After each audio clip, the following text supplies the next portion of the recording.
Bonjour à tous, très heureux de vous retrouver enfin, c'était très long. On est à Blois sous le soleil à la concession Honda de Jean-Marc Delétang et je ne suis pas tout seul puisque je suis en compagnie de David Dumain. Ouais, salut Mickaël, on est heureux, vraiment heureux, on a plus d'1 mètre de distance. On a enlevé nos masques, on a plus d'1 mètre de distance. On va faire attention, comme tout le monde, comme vous le faites tous, à respecter les gestes barrières durant le tournage de cette émission. Ouais, et puis on s'est fait plaisir surtout. Mais surtout, quel bonheur de se retrouver, de parler de moto. On accueillera Pascal Tomec de Motul, qui nous parlera de toutes les belles actions qu'il mène pour la moto, en faveur de la moto. Ouais, on va étudier tout ce qui s'est fait en matière d'initiative pendant le confinement, les constructeurs, les acteurs de la moto, les pilotes, énormément de choses à dire aussi sur la santé économique. La santé économique, tout le monde est inquiet justement de savoir comment ça va repartir. Malgré tout, on sait déjà que vous êtes revenu en concession.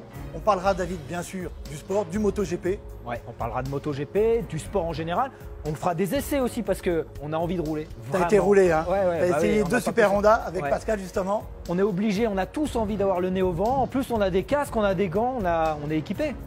Et surtout, restez jusqu'à la fin, car il y a un super jeu concours Motul avec plein de lots à gagner. Ouais, c'est pour tout le monde, c'est pour rerouler. Voilà, ça va donner envie de rouler. Nous, on a envie de tourner l'émission. Ouais, on y va. On rentre dans la concession. Allez, c'est parti.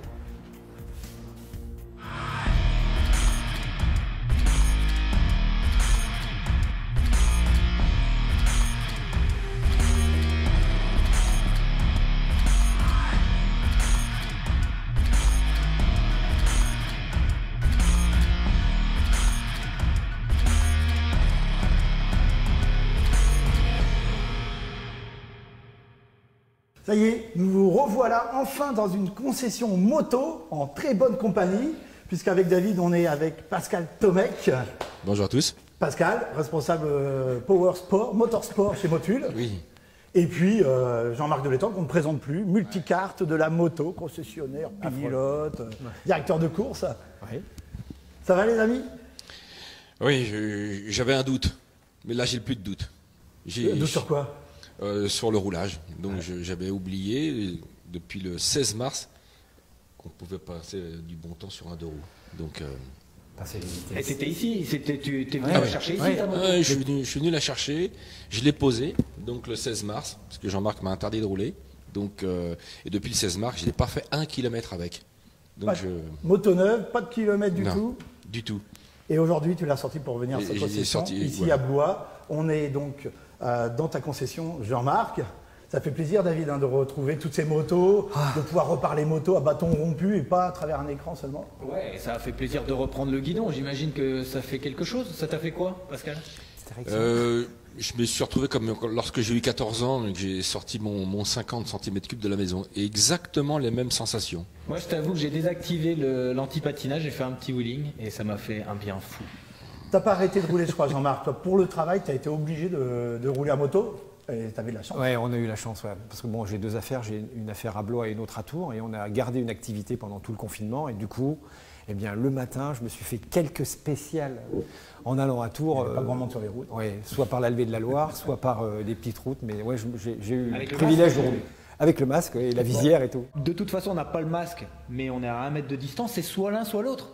C'est soit le masque, et on l'avait dans le magasin, et tous les gens du magasin ont le masque. Ici, Jean-Marc, c'est une précaution. Il y a les plexis aussi. On a mis des plexis, on a mis des masques, on a surtout aussi mis des masques à disposition des clients pour justement que à la fois mes employés et les clients arrivent en toute confiance. Voilà. Effectivement, on a un plateau un peu plus large que d'habitude, on se voit un peu plus loin, moins serré, mais les gestes barrières, c'est important. Je crois que Le c'est à masque, cause du confinement. Les gels hydroalcooliques, tout ça, c'est très important. On l'a bien vu dans la concession, c'était à pas parfaitement boire, respecté. Et puis, puisqu'on parle de déconfinement, de gestes importants, primordiaux à effectuer, on va aller voir tout de suite à l'atelier les bons gestes à opérer sur sa moto pour le déconfinement, repartir en toute sécurité pour une moto qui est restée 2 mois sans utilisation. On va y aller avec Pascal, parce qu'on va utiliser les produits entretien à Motul pour redémarrer sa moto. Indispensable. Allez, c'est notre rubrique Web Atelier.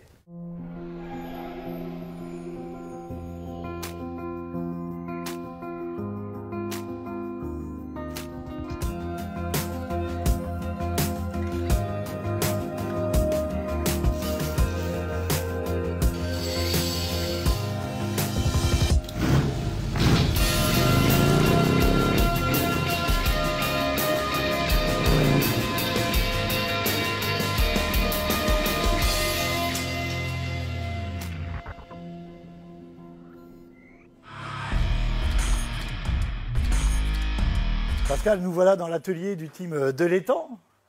Tu es venu ce matin en moto depuis Paris jusqu'à Blois. Tout à fait. Combien de kilomètres? Un peu plus de 150. Promenade de santé pour la reprise, c'est bien. Une Hein. vraie promenade de santé. Alors là, on est dans un super bel atelier. Il y a des produits Motul, hein, il y a tout ce qu'il faut avec les produits Motul pour entretenir sa moto et l'entretenir au redémarrage aussi, prendre soin d'elle lorsqu'on reprend la route après une longue période sans rouler. Oui, tout à fait. Chez nous, il y a absolument tout ce qu'il faut. Comme je le disais, à part l'air pour la pression des pneus, tout le reste est à disposition pour le motard. Alors, on va rester à distance sans déranger Loïc qui est en train d'intervenir sur une CB1000F d'un client. Alors Loïc, par quoi on commence avant de reprendre la route? Qu'est-ce qu'il faut faire comme entretien sur sa moto? Alors en priorité, on peut commencer par faire sa pression des pneus.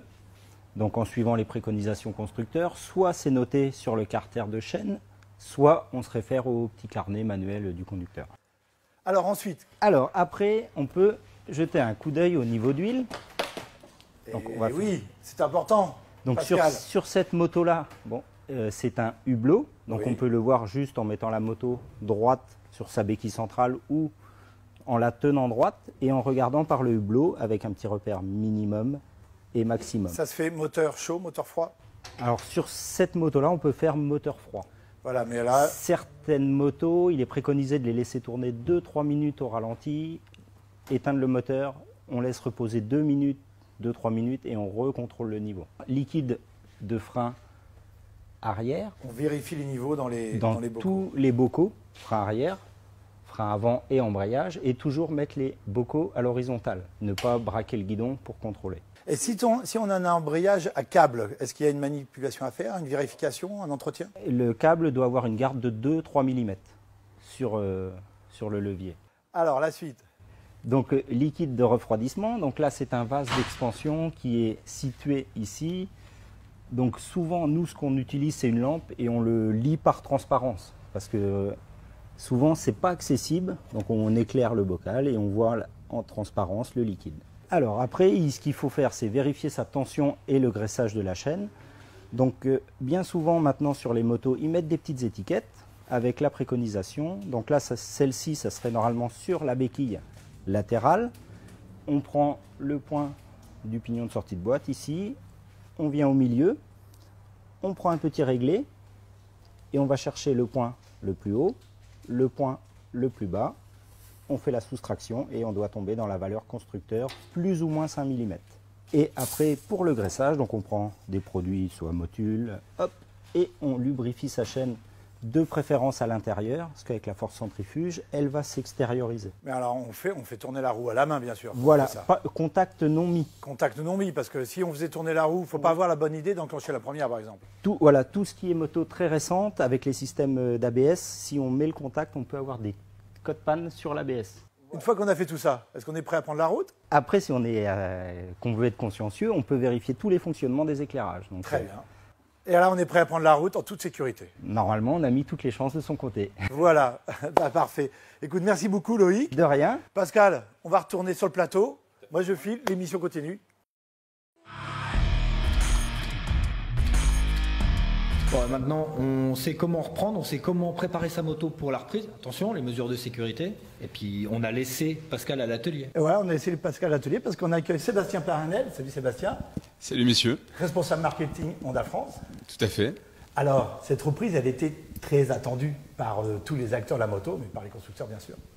Effectivement, on a passé une cinquantaine de jours en confinement avec une activité extrêmement limitée. Donc on est ravis aujourd'hui de sortir en concession, et notamment dans une concession Honda avec un partenaire relativement dynamique tout au long de ce confinement et avec qui on entreprend beaucoup de partenariats, notamment avec Envie de rouler, qui est un des sujets aussi du moment avec des systèmes de location de motos. Il fait beau, donc on est ravis d'être là avec vous aujourd'hui, effectivement. Alors, concession Honda, mais pas seulement, puisque Jean-Marc a beaucoup de casquettes, donc on est multimarque. C'est vrai qu'on va pouvoir parler un petit peu de tout le monde, parce que toutes les marques, tous les constructeurs, tous les acteurs de la moto avaient envie. Parce que pour ce confinement, il y a quelque chose d'important. La moto peut être une solution. Tu en as parlé dans l'édito que tu as fait lundi, jour de déconfinement, David. Ouais, c'est important parce que naturellement, moi, c'est le mot visière qui m'a fait tilter. Et tout le monde parle de visière, mais les visières, nous, ça fait combien de temps qu'on en parle? On en parle tout le temps, visière. Et d'ailleurs, c'est des écrans, c'est même pas des visières. Je me suis dit, mais on est naturellement équipés, nous autres motards.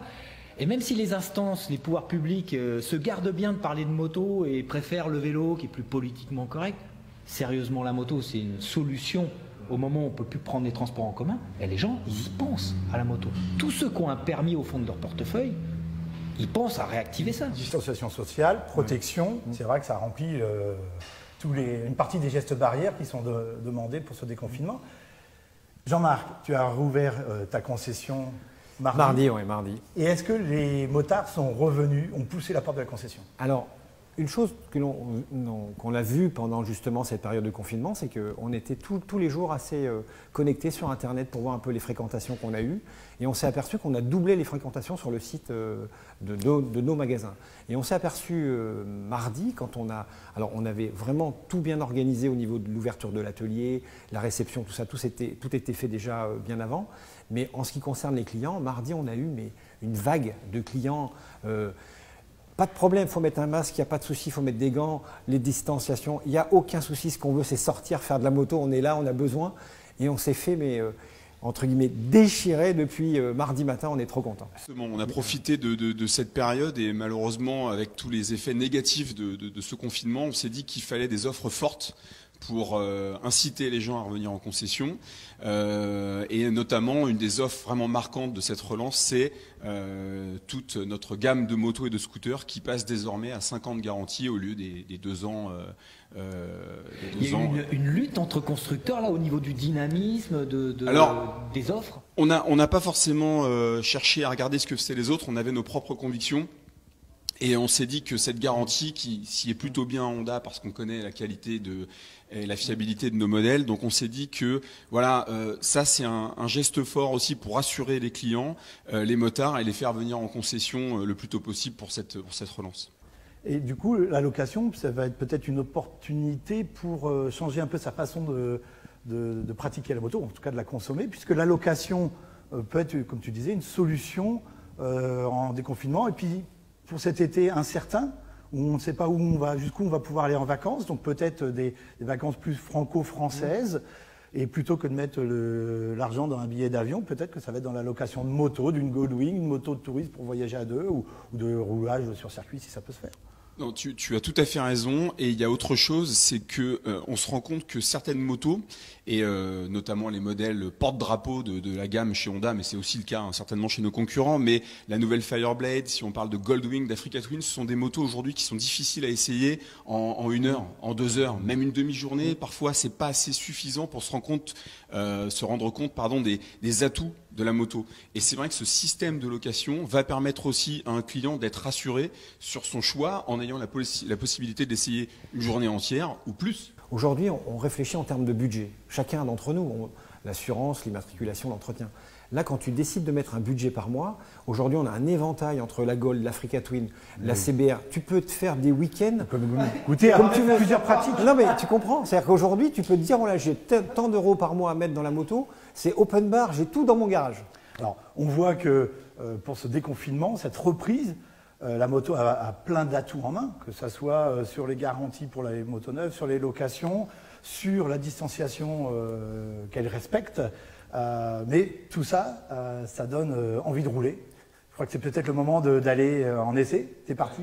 Ouais, on a essayé, on s'est gavé. Sébastien nous le disait, c'est l'occasion de rouler. On n'a pas raté l'occasion avec Pascal. On s'est fait une petite virée. Allez, c'est notre rubrique essai.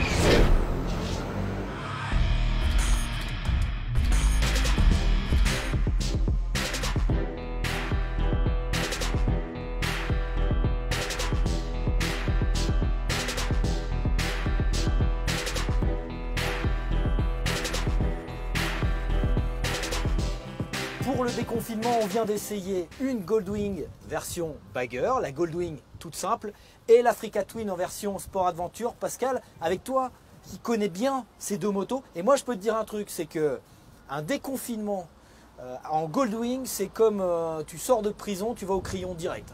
C'est vraiment grand confort. Je la connais cette moto, je la connais très bien, mais à chaque fois c'est un ravissement. Et en particulier quand tu sors d'une période compliquée, une période un peu de réclusion. Toi, tu es passé de la Goldwing à l'Africa Twin en moto personnelle. Est-ce que tu n'as pas eu envie de me la piquer? Si, avec tous ces kilomètres que j'ai pu parcourir avec, à peu près dans les 60-65 000 km par an, effectivement, en te regardant rouler à mes côtés, je me suis dit, je me suis trompé.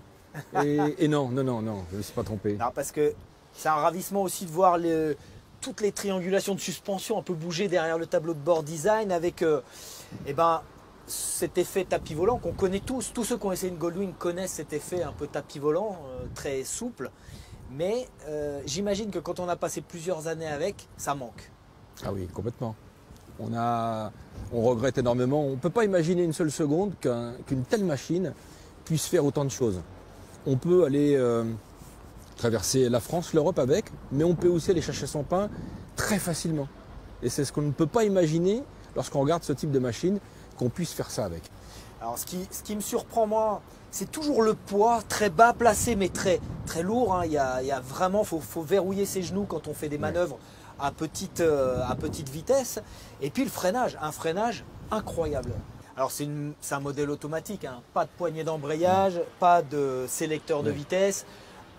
On allume, on appuie sur le petit D là, et c'est parti. Alors, on peut changer les vitesses il y a une palette. Les palettes, oui. Mais honnêtement, moi, je ne l'ai pas utilisé. Est-ce que toi, tu l'utilisais la palette? On utilise les palettes souvent quand on est dans les parties la montagne. Mais tu le faisais vraiment? Oui, on l'utilise un petit peu. Les suspensions sont réglables, il y a plusieurs modes, un mode duo, un mode confort, un mode sport. Alors, sur la version Goldwing, tout équipé avec suspension pilotée. Et sur cette version Goldwing simple ex-Bagger, il n'y a pas de réglage de suspension pilotée. Ce qui fait qu'effectivement, c'est peut-être, je dis bien, le défaut qu'on peut lui reprocher. Mais elle est sur la version upgradée? Oui.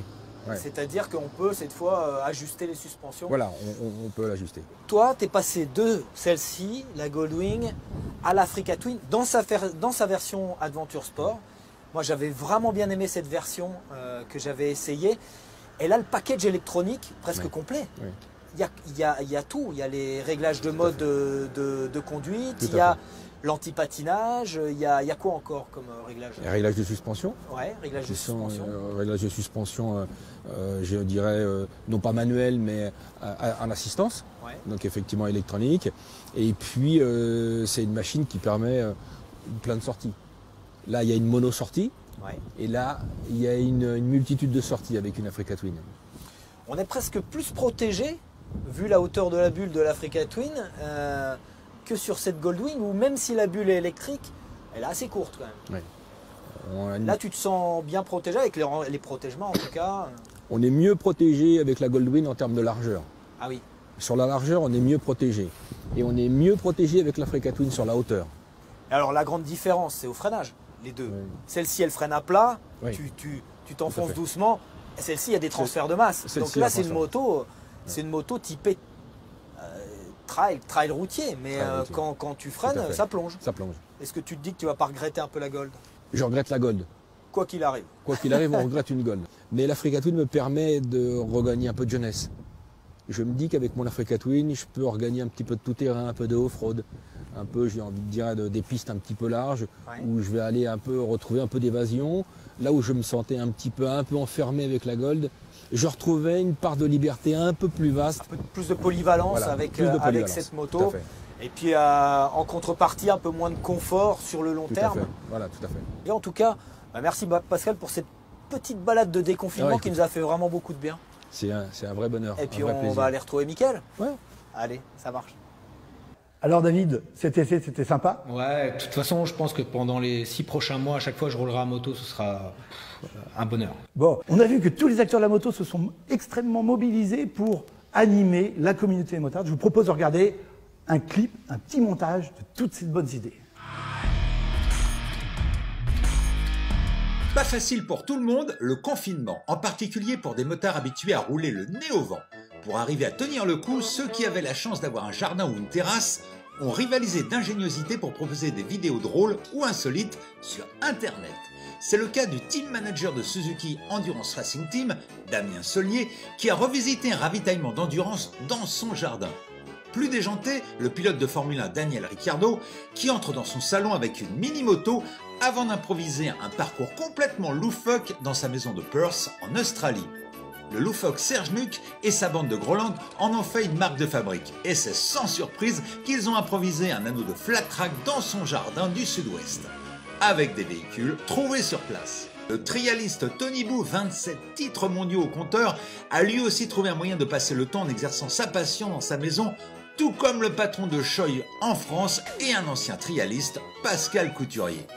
Confinement en intérieur pour les pilotes Kawasaki en endurance, David Cheka et Jérémy Cuernoni qui ont envoyé des photos de leur entraînement, alors que l'ambassadeur Honda David Frétinier, lui, donnait des cours de maintien en forme.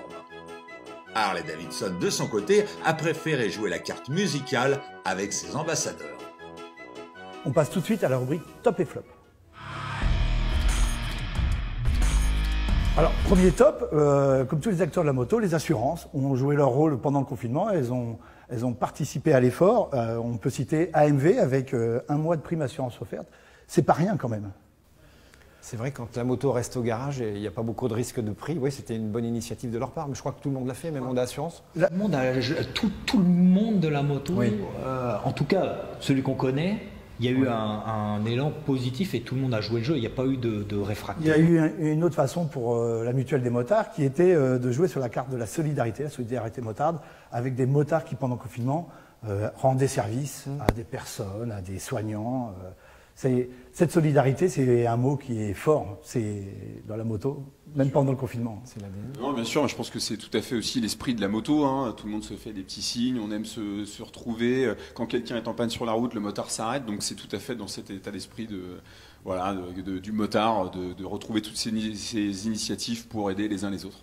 Et puis, dans les tops, on peut citer aussi quand même les concessionnaires qui, même s'ils étaient fermés, il y avait une astreinte pour le service après-vente pour que tout le monde puisse utiliser sa moto, surtout s'il avait besoin pour aller travailler, quoi. C'est indispensable parce que c'est vrai qu'on ne s'imagine pas, alors même nous, si on n'est pas dans une région où les 2 roues sont primordiaux et indispensables pour circuler, quoiqu'il n'y a plus trop de bouchons maintenant à Paris, mais je sais que nous, on est resté ouvert. Alors à Blois, on n'a pas eu trop d'activité, mais surtout, on a été régulièrement contactés par des clients qui avaient besoin d'entretien, dépannage et tout ça, donc on a toujours été là depuis le départ.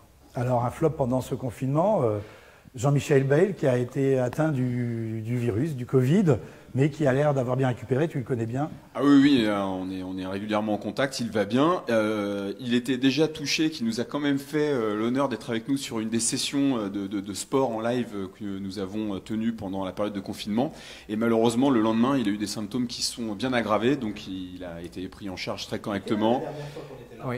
Voilà, et donc il est de retour parmi nous. On salue Jean-Michel et puis on lui souhaite de bien récupérer effectivement. après ce virus.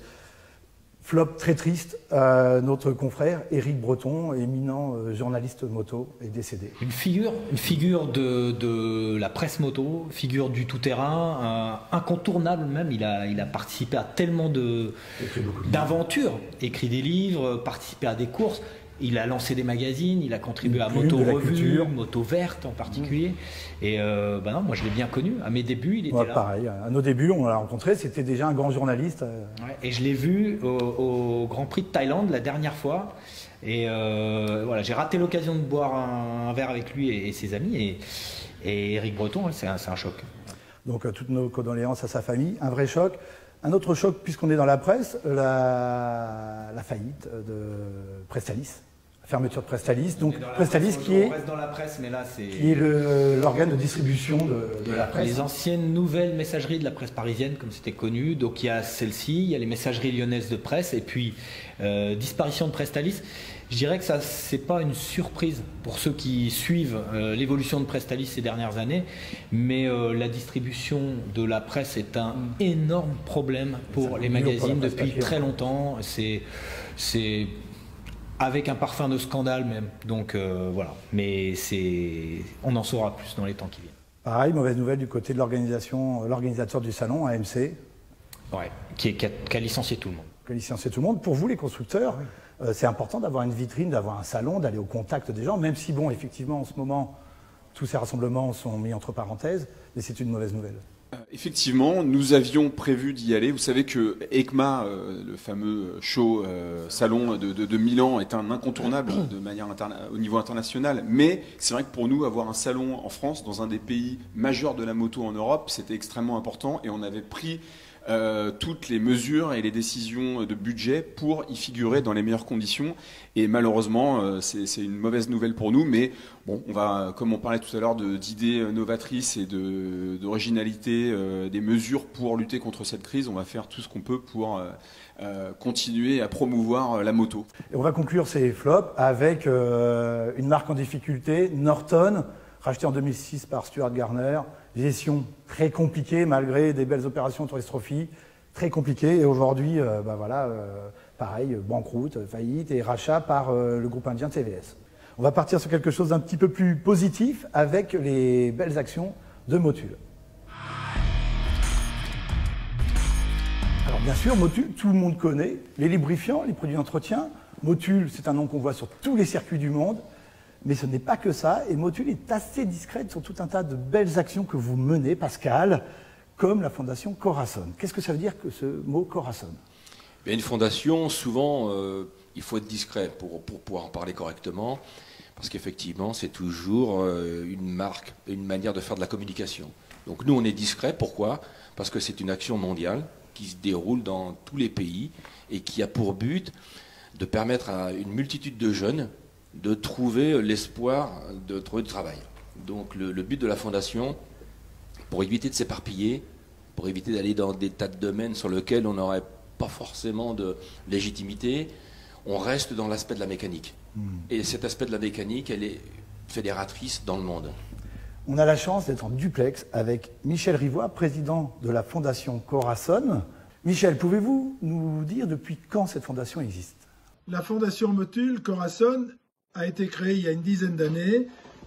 Elle a lancé un certain nombre d'opérations, un petit peu tous azimuts au début, et puis très vite, et à partir de la création du garage Italia Motul au Burkina Faso, nous nous sommes aperçus que l'apprentissage de la mécanique était une très très bonne façon de réintéresser les jeunes à leur vie professionnelle future, mais aussi à leur vie scolaire quand c'était possible.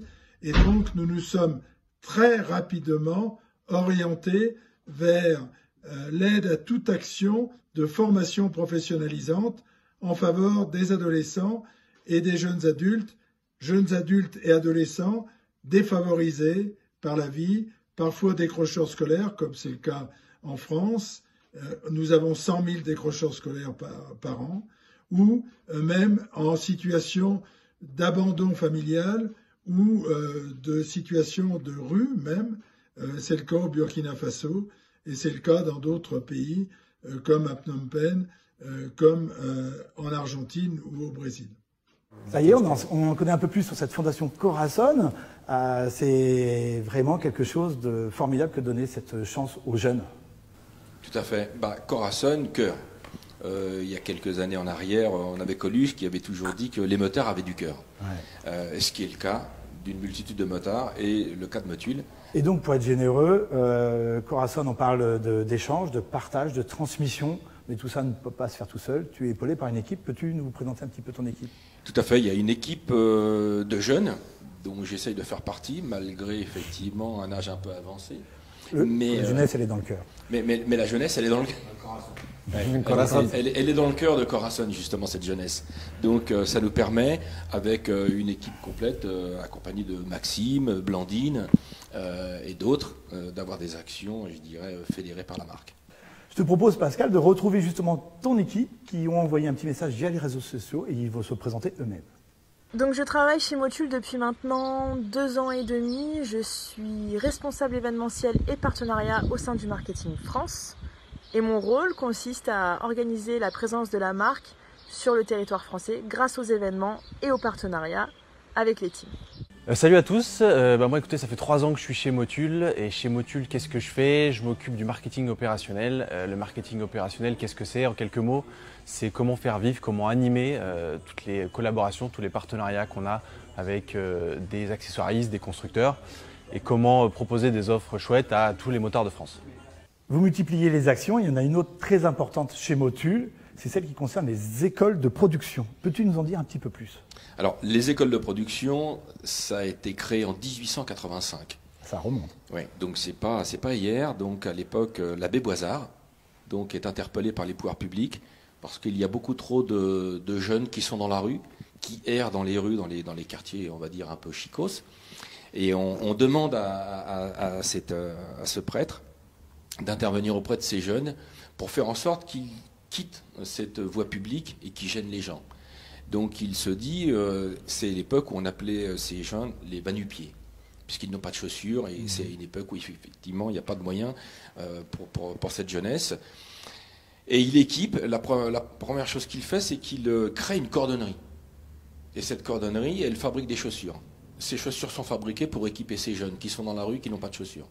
Une fois que ces jeunes sont équipés de chaussures, ils fabriquent des chaussures qu'ils vendent pour rembourser les machines qui ont été, achetées et pour créer justement. Et ça n'a jamais cessé. À chaque fois qu'il y a eu un problème sur une forme d'industrie diverses et variées, on a pris une certaine main-d'œuvre. Et aujourd'hui, on s'aperçoit en 2020 que dans la rue, dans nos rues, il y a un petit peu plus de 100 000 jeunes qui sont en décrochage scolaire. Qui sont en perte de repères. Et qui n'ont plus de repères et qui ne savent plus aujourd'hui trouver de l'orientation. Les écoles de production ont pour objectif de les remettre sur les rails en leur apprenant un métier. Tout à fait. Le but de l'école de production, c'est de permettre à des gamins qui ne veulent pas passer 2-3 heures en mathématiques ou en sciences ou en anglais ou en français, de pouvoir, en même temps qu'ils font, et qu'ils apprennent ces matières, d'apprendre un métier. Moi, je trouve que tu racontes super bien les histoires. Pascal, je te verrais bien raconter des podcasts. Avec des petites histoires extraordinaires comme ça. Moi, j'avais l'impression d'être avec... Oui, tout à fait. Ensuite, Alain Decaux, il cherchait. Il y a de belles histoires et Motul, le but de Motul, c'est d'essayer de créer des écoles de production et de participer à la création d'écoles de production en France. Justement, on a la chance d'être en présence et en duplex avec Dominique Yes, qui est le président des écoles de production Motul. On va l'écouter nous parler un petit peu plus de ces écoles. L'histoire, c'est accueillir des jeunes en grande, voire en très grande difficulté scolaire. Ils partent du collège. Ils sont envoyés par les professeurs de 3e de collège, de lycée professionnel, par les missions de lutte contre le décrochage scolaire, par les plateformes d'aide au anti-décrochage, par les associations qui s'occupent des jeunes, par l'aide sociale à l'enfance. On a des jeunes, 18% sont des mineurs non accompagnés, c'est-à-dire des migrants moins de 18 ans. 40% sont des jeunes qui ont un handicap, ce qu'on appelle les DIS, c'est-à-dire dyslexie, dysfonctionnement, et ils apprennent plus lentement. 50% viennent des quartiers sensibles, des zones sensibles. Et donc tous ces jeunes-là, a priori, ils ont peu de chance, ils sont catalogués, moi j'aime pas ce mot-là, de décrocheurs scolaires. En fait, on n'a pas su les accrocher, parce qu'ils ont des qualités qui sont gardées, secrètes, qui sont cachées, et le problème c'est de leur révéler et de les mettre dans une situation où ils n'ont plus peur, où ils n'ont plus peur de la mauvaise note. Alors, le principe des écoles de production, c'est de les faire apprendre sur des vraies commandes pour des vrais clients. Ça les motive. C'est pas des choses qu'on va acheter. Et du coup, ils vont reprendre une logique de succès. Si bien que on les forme à un diplôme. Au bout de 2 ans, ils ont un CAP alors qu'ils avaient des mauvaises notes à l'école. Au bout de 4 ans, ils ont un bac pro.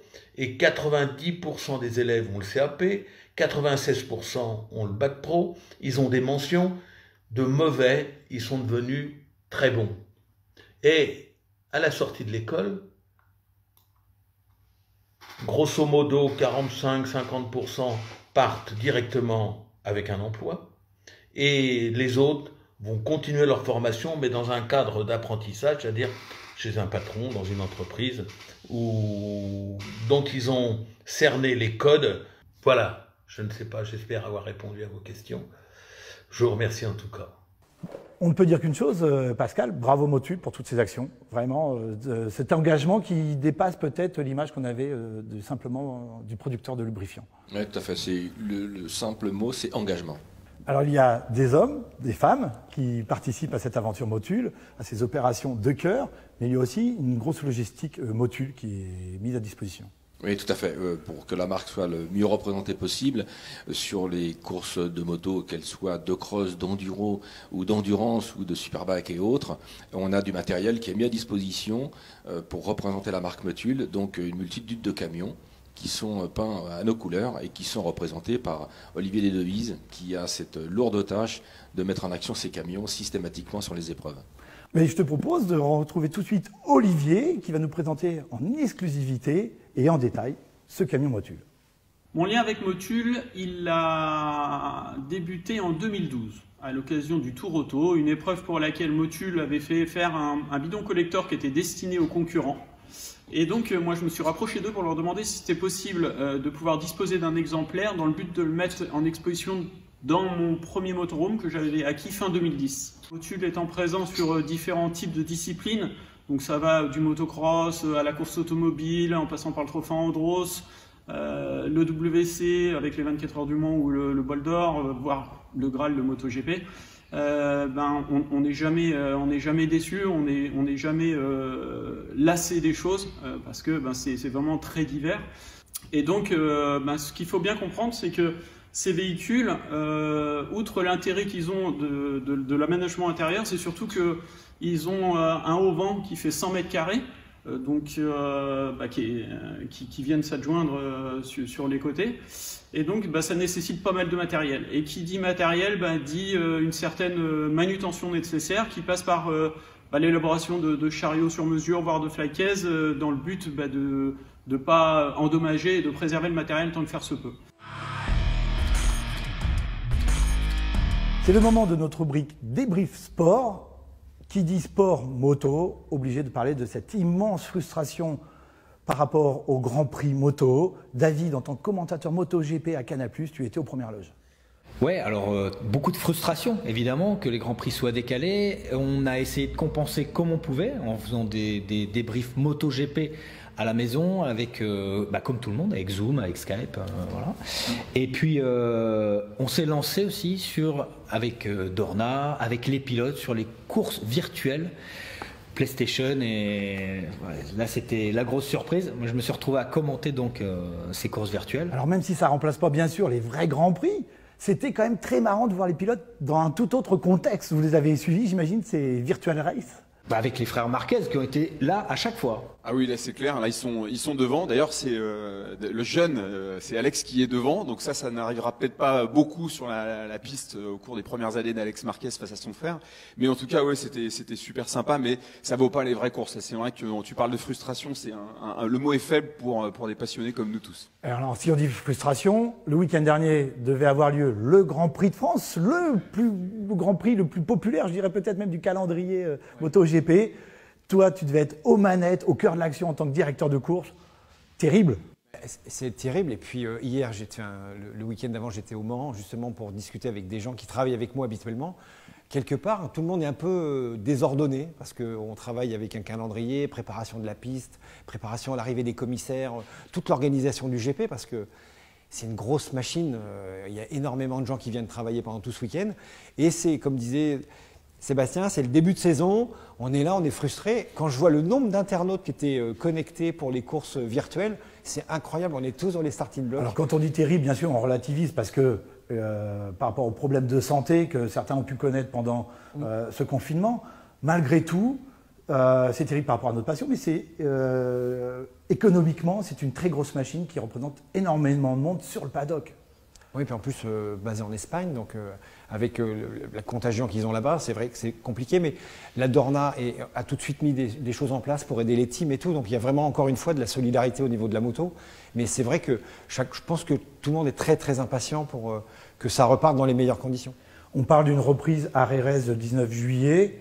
Vous qui êtes en contact avec les instances du sport et de l'organisation, est-ce qu'on peut vraiment espérer cette reprise ? Alors d'après les dernières informations que j'ai eues, qui datent de ce matin, effectivement c'est prévu sur cette date à Jerez et c'est probable, mais avec un certain nombre de contraintes qui font un petit peu froid dans le dos pour le moment, mais ils ont annoncé officiellement que c'est un objectif qui est tout à fait tenable. On parle d'un huis clos ? Plutôt en huis clos, avec des accès très limités au paddock, effectivement, parce que ça va être difficile de respecter la distanciation sociale dans le cadre d'un box ou même dans le paddock. Donc voilà, beaucoup de contraintes, mais je pense que pour tous les passionnés, s'ils y arrivent, on sera content de revoir nos pilotes préférés se bagarrer. On a un jeune Français ultra talentueux qui se frotte à Marc Marquez et d'excellents autres pilotes, et ça nous manque terriblement. Voilà, Le MotoGP ne doit pas occulter aussi tout ce qui se passe en France sur les circuits. Les circuits ont été fermés, bien sûr. Ils viennent de réouvrir avec des nouvelles mesures de distanciation et pour rouler, tel que ça s'est passé à Carole. Mais on parle aussi des courses. Toi, en tant que directeur de course, voilà, frustration pour un national.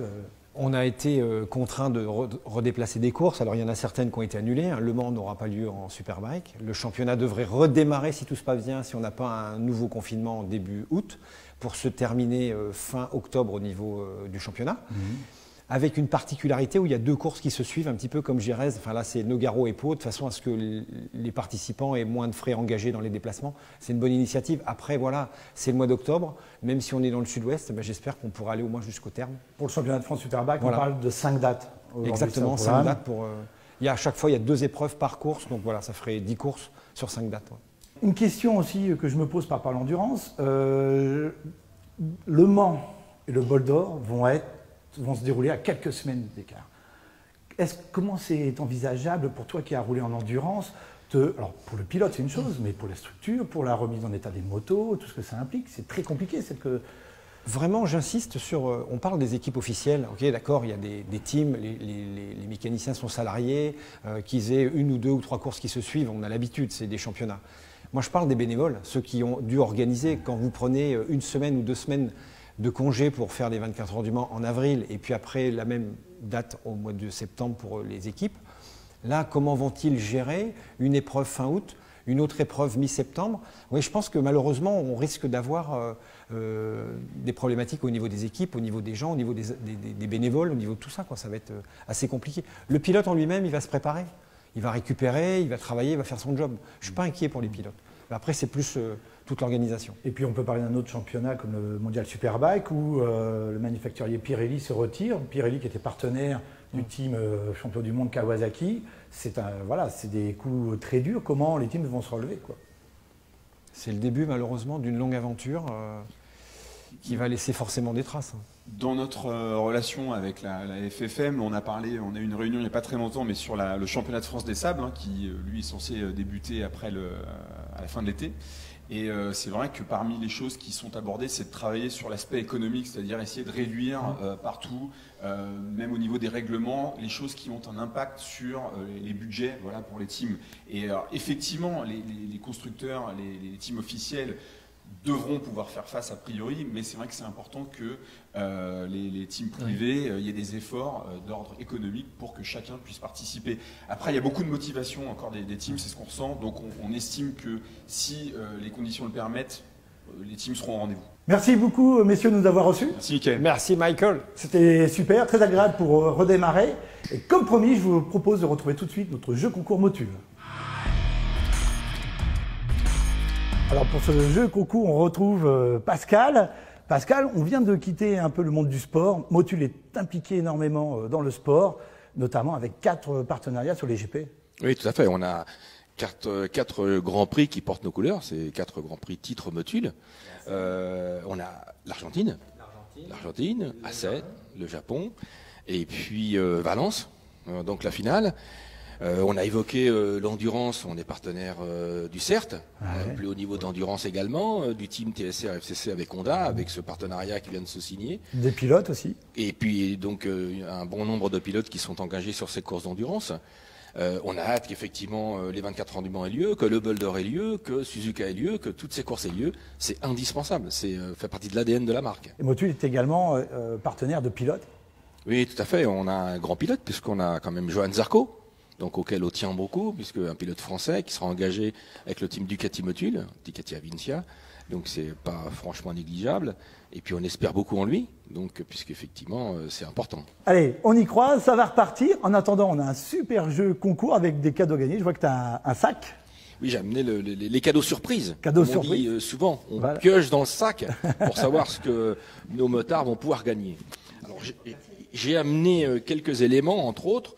Bon, déjà, des casquettes, et puis des tas de produits d'entretien Motul, que tous nos sympathiques motards. Tout ce qu'il faut pour on tient beaucoup. Voilà, tout ce qu'il faut pour entretenir sa moto, comme on l'a vu dans notre rubrique Web Atelier tout à l'heure. Tout à fait, on pense à eux. David, il y a des livres aussi à gagner dans ce concours. Des livres de l'excellent Jean-Louis Basset, TT73, à gagner. Voilà. Et puis, tu n'as pas chômé, toi non plus, hein, pendant le confinement. Hein. Donc, on va offrir aussi des livres, 10 livres comme ça, les histoires extraordinaires. Tu as retrouvé les joies du clavier, tu as fait donc des belles histoires, tu as écrit des belles histoires extraordinaires de la moto. Ouais, bah oui, 20 histoires extraordinaires, puis il y en a plein d'autres encore que va nous raconter Pascal et qu'on va faire dans le tome 2. Pour ce jeu concours, justement, on va s'appuyer sur les histoires extraordinaires de la moto, puisque 3 de ces histoires ont été diffusées sur notre chaîne Sans Concession en partenariat avec Motul. J'ai 3 questions à vous poser et les réponses se trouvent en ouverture des podcasts Motul. Depuis combien de temps existe Motul? Quel est le nom du savon à sec Motul? Quel est le nom de la fondation Motul? Vous trouverez sur la page Facebook Sans Concession un post dédié à ce jeu concours Motul. Les 30 premières bonnes réponses gagneront ces lots. Merci Pascal. Ben, je t'en prie. Merci Jean-Marc. Avec plaisir. De nous avoir accueillis. Merci Maxime. David, c'est un plaisir. Je suis d'accord avec Jean-Marc. Voilà, de se retrouver tous ensemble. Et on vous dit à très bientôt.